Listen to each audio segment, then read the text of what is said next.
tahu itu sendiri. Tetapi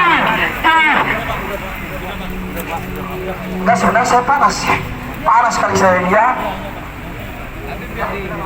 Oke, loncat ya. Bubar nggak? Bubar kalian.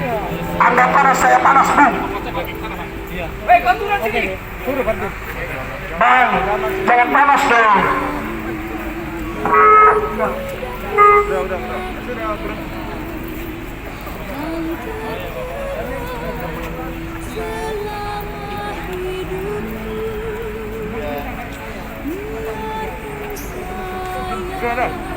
Udah Pak, udah berhenti tuh.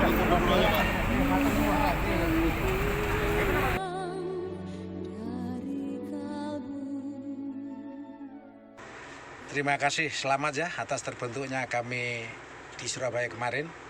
Jadi meskipun ada beberapa hal itu kerikil kecil, justru membangkitkan semangat kita untuk berkembang lebih jauh. Kali lagi selamat untuk para pengurus eksekutif dan teman-teman sekalian. Yang jelas begini ya, kita nggak usah terlalu berpikir. Yang penting ada 3 yang kita pedomani. Yang pertama bahwa kita itu adalah sebagai warga negara. Yang kedua, sebagai warga negara kita punya hak bela negara. Dan yang ketiga, kita punya tujuan. Nah gitu. Jadi kalau kita bicara warga negara, kita sudah merasakan kan bagaimana situasi sekarang. Kacaunya negara itu. Mulai dari keadilan, penegakan hukum, ya kan. Nah kemudian lebih dari itu termasuk lain-lain. Intinya persatuan dan kesatuan kita itu betul-betul terancam. Makanya kami ini ingat, jangan dikatakan kita gerakan politik. Enggak, kita itu hanya moral.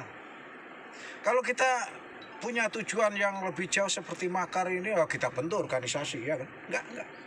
Kita hanya bentuk secara moral agar bangsa ini sadar bahwa apabila ada ancaman yang seperti sekarang itu kita harus bersikap seperti apa.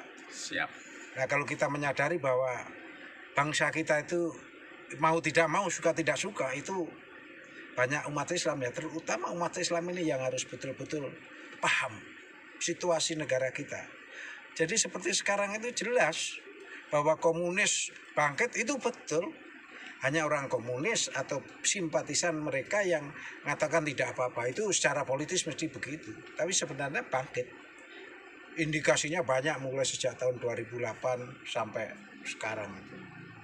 Siap. Nah itu oleh karenanya saya hanya berpesan satu. Kepada umat Islam ya, tetap laksanakan Islam yang lil alamin, rahmatan lil alamin ya. Nah, itu jadi artinya kita itu di samping toleran, kemudian juga ada rasa kebersamaan, persatuan dan agama, tidak pandang dari suku, ras, agama manapun ya. Termasuk juga kita harus akun SIS, seimbang, integral dan solusi.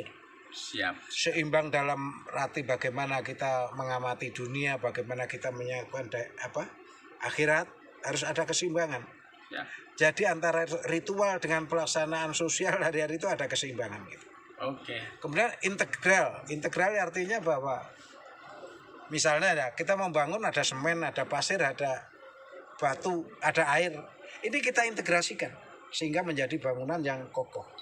Artinya kalau kita dari umat Islam ya dengan ormas-ormas yang lain dan elemen-elemen itu harus integral. Nah kemudian solusi. Jadi yang kalau kita mau jujur, kita harus evaluasi. Solusi kita itu kadang-kadang kurang. Kita baru terbentuk semacam kerumunan, belum kekuatan. Nah ini yang harus kita. Oleh karenanya perlu kita membentuk suatu kekuatan. Jadi kerumunan ini kita bentuk jadi kekuatan. Insya Allah kalau kita sadar bahwa Indonesia akan berbahaya kalau kita tidak sikapi dengan serius, maka ini akan membawa keuntungan anak cucu kita nanti. Siap. Terutama dalam penyusunan RUU, HP atau BPIP, itu betul-betul bahaya sekali. Harus kita tolak. Itu yang saya rasa bisa saya sampaikan kepada adik-adikku, apalagi pegang pedoman nih, semangat Bung Tomo. Hari Pahlawan itu lahirnya di situ, titik nasional lahirnya dari situ. perjuangan gitu. Siap. Jadi anak-anak harus mewarisi jiwa kepahlawanan itu. Ya, saya rasa gitu aja. Terima kasih. Assalamualaikum warahmatullahi wabarakatuh. Waalaikumsalam warahmatullahi wabarakatuh. Merdeka. Mereka.